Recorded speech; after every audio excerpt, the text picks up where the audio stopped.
I'm Jen. Welcome back to my channel, Literary Love 123, where I combine my master's in English with my passion for the horror genre. Today's video is part 5, the last chapter of my 50 years, 50 horror books that shaped me for my 50th birthday that took place this month during the month of April. So, after this quick intro, I'll be right back for this final edition of my 50 Years, 50 Books series.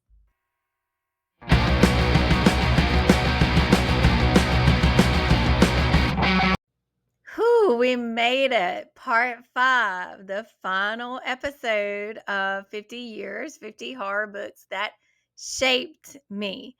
So let's just get right into these books. So the first one I want to talk about is Ghost Story by Peter Straub. Again, this is a kind of classic that you might have thought would appear earlier on the list, but I did not read this until last year or the year before that. And I was really very, reluctant to dive into it at first because I don't mind chunky books, but I'd heard a lot of people say it was boring, it was slow, which I don't mind a good slow build up, but I didn't really find it slow and boring at all. I enjoyed the way that Peter Straub constructed this eeriness. It's a perfect book to read during the winter time because a lot of it is set in snow, and so you've got also that kind of creeping dread that we sometimes experience during wintertime. It's gothic because the past is coming back and has come back to haunt the present. Let me just tell you a little bit about it. What is the worst thing you've ever done? In the sleepy town of Millburn, New York, 4 old men gather to tell one another stories, some true, some made up, all of them frightening, a simple pastime to divert themselves from their quiet lives.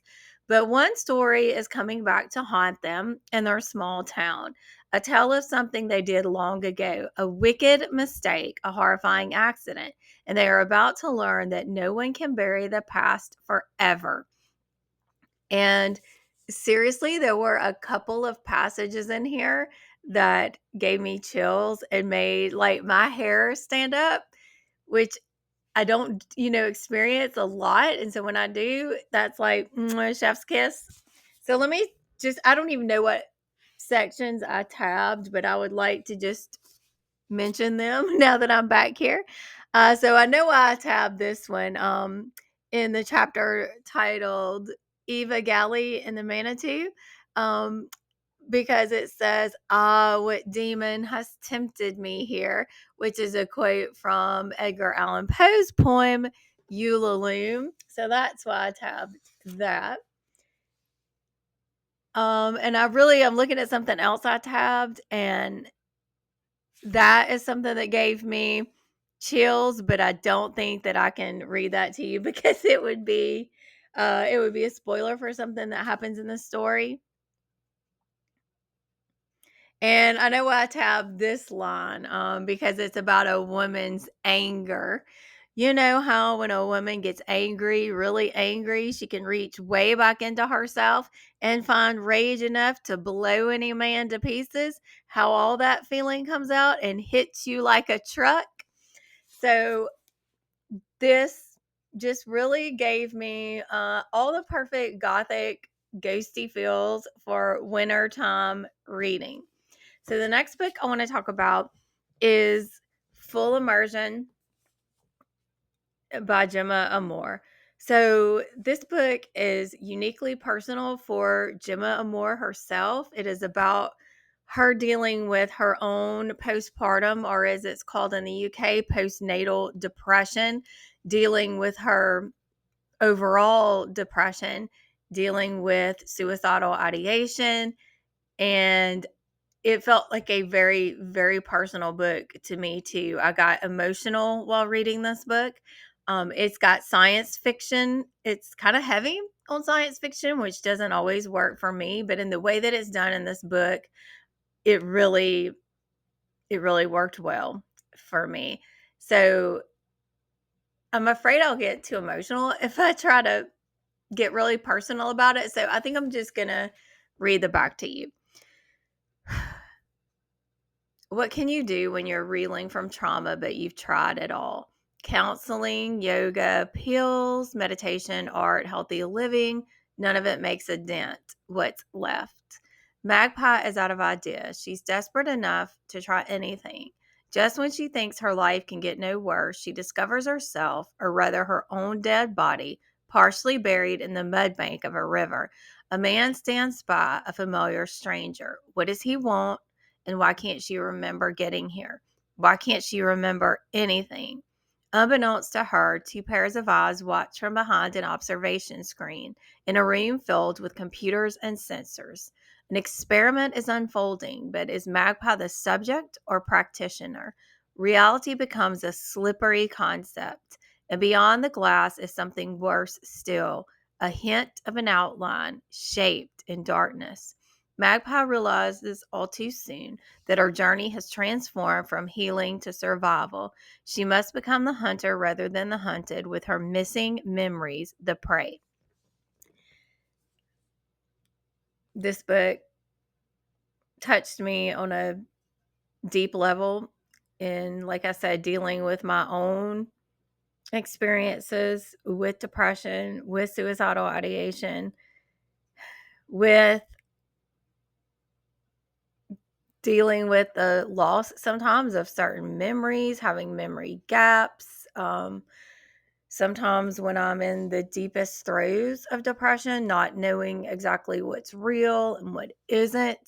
So heavy trigger warnings here. Be sure to check the content and trigger warnings before you go into this book. But it really showed me that I'm not alone in what I experience and all those, excuse me. I know that sometimes on a logical level, still, when I'm in the throes of my worst depressive episode, I feel alone and I feel like nobody has ever experienced that. Nobody else understands it. But Gemma Amore gets it. And the way that she could write about it here was a very healing and cathartic experience for her, of course, but also it was for me. And I think a lot of readers who experience those things will find the same, feeling and the same feelings of validation and, community and connection in this book. And so the next book I'm going to talk about is switching gears. So we're going to get a little lighter now, so to speak, right? Excuse me. Allergies are still, I'm better than I was in my last part of this video series, but I'm still dealing with some of it. I switched to a different allergy medication, which does seem to be working until I talk. So the next book I want to talk about is House of Hunger by Alexis Henderson. I read this a couple of years ago, and it really showed me that different things can be done. So sorry. With the vampire trope, the characters in this book are not exactly vampires, but they do consume blood. And this book, we're following our main character who goes to be a blood maiden for a wealthy royal family at the House of Hunger. So you have these different houses, and they all have these blood maidens, these women who do exactly what it sounds like. They agree to go and live in luxury and offer their blood to that higher class of people. There is romance, there are secrets, there is blood drinking.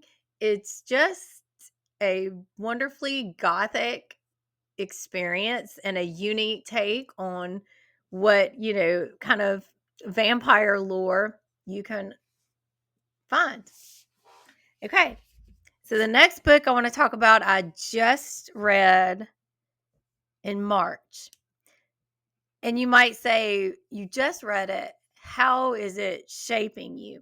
And this is my answer for that. I'll clear my throat, get ready. Okay. So if you are a reader and you're reading for all of your life, you're going to find books that will continue to shape you and to show you new things. Because if you're not finding those books, then I don't know why are you reading? I mean, there are a lot of reasons to read, and I'm not trying to judge anybody or tell anybody that you have to read stuff that's going to change you, for the rest of your life. But what I am saying is that it's never too late for a book to teach you something new or to show you a new take on an old trope or to subvert, expectations for a certain genre or subgenre or theme. So, yes, books that I've read just last month continue to shape me. And the first one I want to talk about is Hunger Stone by Kat Dunn. I won't say a lot about this one because I did do a vlog extensively reading this book and the next book I'm going to talk about for a new release horror reading vlog. But this book is a reimagining of Carmilla. And this time, things are a little bit different because the woman being pursued by Carmilla, instead of being like a woman, is a married woman. And of course, she has more autonomy. She still doesn't have quite the autonomy as we would like to see a woman have. This is Victorian society, but she does have more opportunities and is able to exercise her agency in ways that Laura could not in Carmilla, the original text. But this was absolutely delightful. I really enjoyed every aspect of this book. If you want a good for her, fuck the patriarchy book, here you go. If you wanted more from the original Carmilla, more of the relationship between Carmilla and Laura, or in this case, their main character's name is Lenore, there might be something for you in this. The next book I want to talk about, like I said, I read in my new release horror vlog at the same time I read Hunger Stone, and that is The Lamb by Lucy Rose. Whew. It's heavy. It's heavy. It's kind of a coming of age, kind of a folkloric fairy tale type story in the OG sense of the fairy tales, the original Grimm's fairy tales that deal with very dark themes. So this definitely does that. If you couldn't tell by the cover, it is a cannibalism book. It wrecked me. The ending gutted me. No pun intended. It's just it's just cannibalism but done beautifully. You should read it. Speaking of cannibalism, you knew this was coming. If you have watched my channel for any amount of time, you know about this book. You know about this woman who's the main character in this book, and of my love and my passion for the deliciously delightful, snobby food critic slash sex addict, or maybe addict, maybe just somebody who loves it a lot, and cannibal, Dorothy Daniels from A Certain Hunger by Chelsea G. Summers. This book is pretty much just what I said. You have a pretentious main character, Dorothy, who's a food critic. She enjoys food, she enjoys serving it up, she enjoys making very rich dishes. She's a culinary master as well as food critic. She is a sexual conqueror. She knows what she's doing. She gets what she wants, and she consumes her lovers. She might consume them in these really delicious dishes that she makes for herself. And she speaks beautifully all the while she does these horrible things. I can't say enough just about how this book, it's so good. So let me see if I can share some of the things I tabbed with you. If I don't tell my story, it's as if I've died. She might be a little bit over dramatic too, but I mean, that's just more reason to love Dorothy Daniels. Let me see what this tab's about. I felt more for him than for her. She had morphine. He only had scotch and guilt, and plenty of both. Okay, this is the last quote I have to share, but it's the perfect one to synopsize this book. Kill one man and you're an oddity. Kill a few and you're a legend. Again, A Certain Hunger by Chelsea G. Summers. If you haven't read that yet, then feed your craving now. Go ahead. Go get it now. All right. The next book I want to talk about again, if I'm going to hit my mic. Sorry, I love to do that. Okay, so the next book I'm going to talk about again is a book that if you have followed my channel, you knew it was going to make an appearance on this list, and that is The Haunting of Velkwood by Gwendolyn Keist. Suburban Gothic. This book just takes the idea of a haunted house and changes that in new ways. There is an entire haunted neighborhood. There is a time 20 years ago, 20 years prior to when this book opens up, that the main character, Talitha, and her best friend, Brett, and their other friend, Grace, were leaving their suburban neighborhood to return to college one night. And after they left, this veil came over the neighborhood of Velkwood, and it kept all of the people in Velkwood that were there. They could not come out of the neighborhood anymore.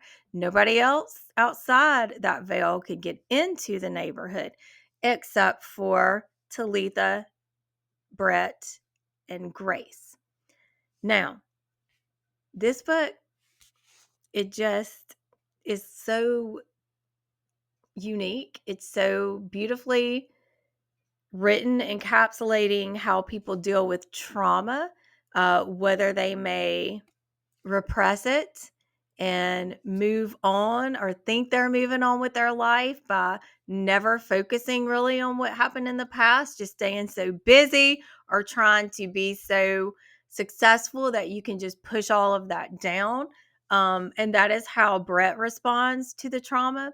You also have Grace, who responds to the trauma by not being able to move on at all. She's stuck in the past. She's dysfunctional.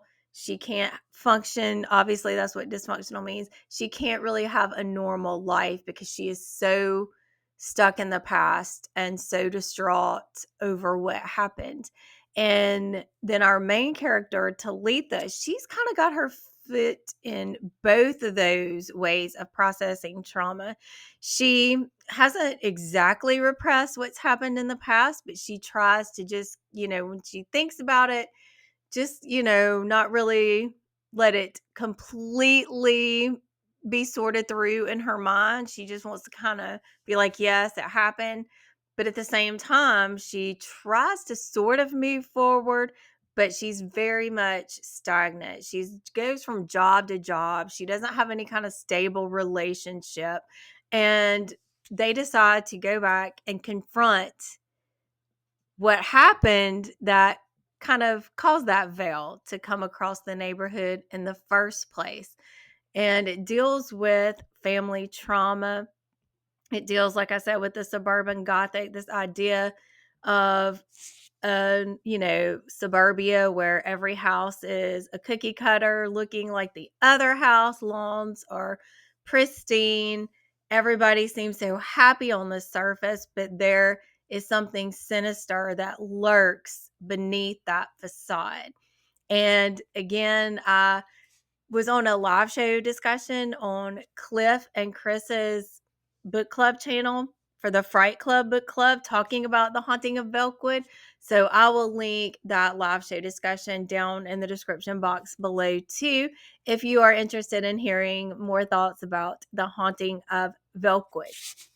And then the next book I want to talk about is my favorite book of all time. I read it a few years ago, and that is The Fisherman by John Langan. This book is cosmic horror, it's grief horror. It is very much like a folkloric kind of tale, too. Drawing some inspiration from The Legend of Sleepy Hollow and Rip Van Winkle, in that it takes place in the Catskills and it ties in German folklore into what takes place in this story. And that's the similar thing to what Washington Irving did with The Legend of Sleepy Hollow and Rip Van Winkle and his other stories, was to take the existing European folklore and kind of bring that to the United States or to America and weave those two together. So this book, it is just a story within a story. You have our main story following Dan and Abe, who are two widows, and they hear about this place to go fishing where they may be able to experience some time with those that they miss, those who have passed on. But obviously that's never a good idea. There's something very evil at that place. And so we get the opening is about them, the ending is about them, but then in the middle, we get the story of the past that really talks more about kind of the origins of Dutchman's Creek, or this, place where you can encounter the fisher. And I love this book so much. Obviously, it's my favorite book, but if you haven't read it, then I do recommend it. If you're looking for grief horror, cosmic horror, folklore elements, and absolutely stunning writing. So, continuing on with John Langan, another book of his that I want to talk about is a short story collection, but I'm really only going to talk about two of the stories in this collection. And that is The Wide Carnivorous Sky and Other Monstrous Geographies. The first story that I want to talk about is called As the Day Runs Down. And I think that's exactly what it's called, but let me check. How the Day Runs Down. That is zombies, except in the format of the play Our Town. I had no idea that that was something that I even needed. But once I read it, I said, yeah, that is exactly something that I need. I mean, that's all I can really tell you about it because it's a short story, but think zombies, but Our Town. And the next story I want to talk about in this book scared the absolute shit out of me. You heard me right. You heard me right. I don't say that about too many things at all. Ooh, okay. So that story that I'm talking about is called Mother of Stone. And it's written to you. It is like, let me just read the opening a little bit to you.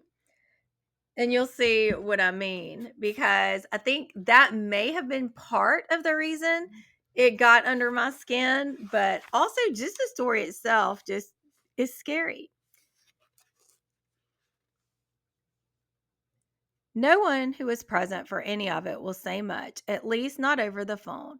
In some cases, this appears due to embarrassment at the nature of the events, not to mention concern over their possible effects on business. One or two show what might be genuine unease, even fear, but it is difficult to judge their authenticity. They might be playing their parts as they feel the rumors demand. So then we get to the next paragraph. So it's constructed again like this kind of factual story that makes you start to feel like it could be authentic. Then here we go. Lawrence Schmidt, now the Wynkoop Inn sole owner and proprietor, fails to answer 2 weeks worth of email. And when you finally have him on your cell, balks at saying more than that. While he was deeply saddened by Mrs. Torino's death, he doesn't feel it appropriate to indulge in any of the gossip that has accumulated around that terrible event. So it's addressed to you as if this is you making these calls, you trying to get information, and you experiencing everything in the story. It is about these horrifying events that happen at this certain inn. And it also has a little bit of a connection to The Fisherman. So, again, that is Mother of Stone by John Langan. How did it shape me? It showed me that, I was in my 40s when I read it, late 40s, that in my late 40s, I could still encounter something that scared the shit out of me. So, if you have watched this series, I really, really appreciate it. It has been a passion project for me, a labor of love, and I feel a little bit emotional now that it's over. So, I will link parts 1 through 4 down in the description box below, as well as the vlogs I mentioned and the live show discussion for The Haunting of Velkwood. Thank you so much for watching. I would appreciate it if you would hit that like button, subscribe, hit that bell, and look for in 50 more years, look for 100 horror books, 100 years, 100 horror books that shaped me. Thanks for watching. Bye. Wait, it's not quite over. I forgot to talk about one book in this video. That book is Our Hideous Progeny by C.E. McGill. I was searching a couple of years ago on Everend for a new audiobook to listen to, and this one popped up in my recommendations. I had not heard of it, but it said that it was a queer feminist reimagining of Mary Shelley's Frankenstein, and I was like, yeah, that sounds like something I might like. Obviously, I loved it because after I listened to it, I wanted to get a physical copy for myself. Look at this cover. This cover is just absolutely gorgeous, and so is this story. It's kind of complicated, so I'm just going to read the synopsis for you. Mary is the great niece of Victor Frankenstein. She knows her great uncle disappeared under mysterious circumstances in the Arctic, but she doesn't know why or how. The 1850s are a time of discovery, and London is ablaze with the latest scientific theories and debates, especially when a spectacular new exhibition of dinosaur sculptures opens up at the Crystal Palace. Mary is keen to make her name in this world of science alongside her geologist husband, Henry. But despite her sharp mind and sharper tongue, without wealth and connections, their options are limited. When Mary discovers some old family papers that allude to the shocking truth behind her great uncle's past, she thinks she may have found the key to securing her and Henry's professional and financial future. Their quest takes them to the wilds of Scotland, to Henry's intriguing but reclusive sister Maisie, and to a deadly chase with a rival who is out to steal their secret. A queer feminist masterpiece inspired by Mary Shelley's classic, C.E. McGill's Our Hideous Progeny is a sumptuous tale of ambition and obsession, of forbidden love and sabotage, and a twisty gothic adventure that may forever change your view of human nature. This book takes the Frankenstein story and does something similar yet very different with it, and the creation of a hideous progeny, more of a child, so to speak, but not exactly like a human child.